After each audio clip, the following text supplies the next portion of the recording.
how big of a food plot do I need to legitimately be effective? To where I could come and see deer coming to that food plot every night. Do I need an acre? No, you don't. A lot of it depends on deer density, and a lot of it depends on your objectives. If just by listening to you guys talk, here's a situation where you have rights to hunt the property, but you have very limited rights of what you can do with working soil and doing those kinds of things. Sure. So I would automatically say in that situation that the best benefit for you guys is to look at what I would call a cool season annual planting that is going to be an attractive, and I hate to use the word kill plot, but it actually is a stop or a staging plot that you can cause deer to pause at and spend some time on their way to a larger destination field, okay? Because in a great ideal program, you're going to have larger fields that you can allow deer to feed in comfortably in the evenings and not feel harassed or pressured, but you try to set up on the ambush points coming and going to those fields, and those micro plots that are most typically planted in the fall, because as things in the late summer are browning off and dying down, you plant a suddenly new available green source that they find attractive just because of the nutritional needs and the palatability of that plant. So with that being said, there's a list of plants that qualify for what I would consider a cool season annual, but size-wise, a couple factors to consider. Deer density is big. The size of the plot in relationship to the surrounding habitat. If you have a spot on a ridge top in the timber that may be a quarter acre, if it can grow weeds, grasses, and broadleaf weeds to some degree, and the reason I'm mentioning that is because the amount of sunlight that it gets. If it cannot get enough sunlight through that canopy to grow grass and weeds, you're really going to be, I hate to say it, but almost wasting your time. Sure. You're going to be very disappointed. But if your spot is at least a quarter of an acre, because I think much smaller than that, then the deer will literally consume it before you can realize any benefit from it. Okay.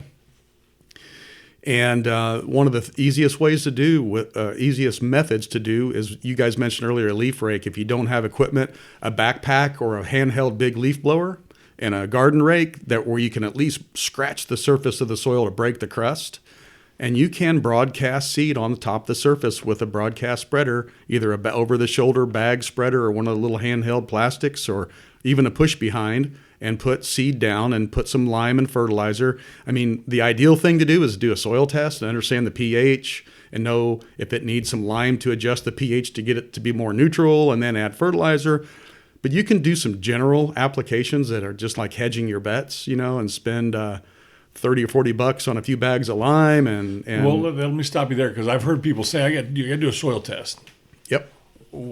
I would have no idea where to take a bag of soil. Okay. Where do you take it? Yeah, if you just soil test search on Google, there are many labs that you can send samples off to. But frankly, most counties have a co-op that has a soil testing. Or an elevator. They call it an elevator. Correct. Okay. Where the farmers go and get their chemicals and seed sometimes and equipment, nitrogen and different application products and mechanisms to do that with. But anyway, you can take a bag of soil, a small bag. By the way, let's back up a second. When you're going to do a soil sample in a field, you want to use a plastic bucket or a plastic pail and a non-rusty, preferably just say like a garden tool that you would dig tulip bulbs in with, Okay. A plastic flower shovel. The reason I'm going plastic is because a rusty metal implement can affect contaminate your sample. But you want to go, let's say you have a quarter acre, and just go across that thing in a grid pattern and take a narrow column down into the root zone, which is about 3 or 4 inches deep. You can even scratch away the top inch of soil and take your garden shovel and get a little core about 3 or 4 inches deep and drop it in a pail. Go over here, go over there. Make sure you get a random sampling across that entire area. This is what most people don't understand. You actually mix that all together. Then take that mixed sample and put that into a little paper bag, not a plastic one, because you can do plastic, just don't seal the Ziploc. Okay. Because now you have condensation forming in there that can begin to grow some mildew and molds and things overnight in the next few days, and that can also contaminate your sample. But it really takes a very small amount. I mean, you could have a baggie with that much soil in it over that entire quarter acre, and they can get a very accurate. So what you That's do, valuable, pretty brother. crazy, I'm telling you, that is huge because again, if you watch a lot of outdoor TV, and I watch considerably less than I used to, people think you have to be a farmer to know how to do that. You have to have 300 acres or more, and you have to have all the farm equipment to do this stuff, but you don't. And when we're talking about people new to hunting and guys that are leasing land, and our landowner, and by the way, I have the exact spot on our lease where we can do this. I think I know where you're talking about. Okay. So, but we can do this with some rakes. I've got the leaf blower. I've got the backpack sprayer. We can knock that out. So and that's basically- what I want people to know is Yeah. like, this is, you can do it. We can do it. Do you have They can do it. We a can. a paper bag, a plastic bucket, And a shovel. and a shovel? And the desire to do it. It's up to you. Yes. So the next thing you do with that soil sample is, say you go online and you just, mail in soil labs, and you'll get a list of them. And I know of one in Tennessee in particular that I've used a lot. Usually it's around $7, $8, $9 for one sample, but you'll print off the sheet specific to that field or that plot. You'll put your approximate acreage. You'll put, and by the way, acreage calculation, we'll talk about that in a second. That's really critical because they are going to give you recommendations in pounds per thousand or pounds per acre of what products to apply to that to get it right, to get it ready to plant. So it's going to even ask you, what forage am I going to plant here?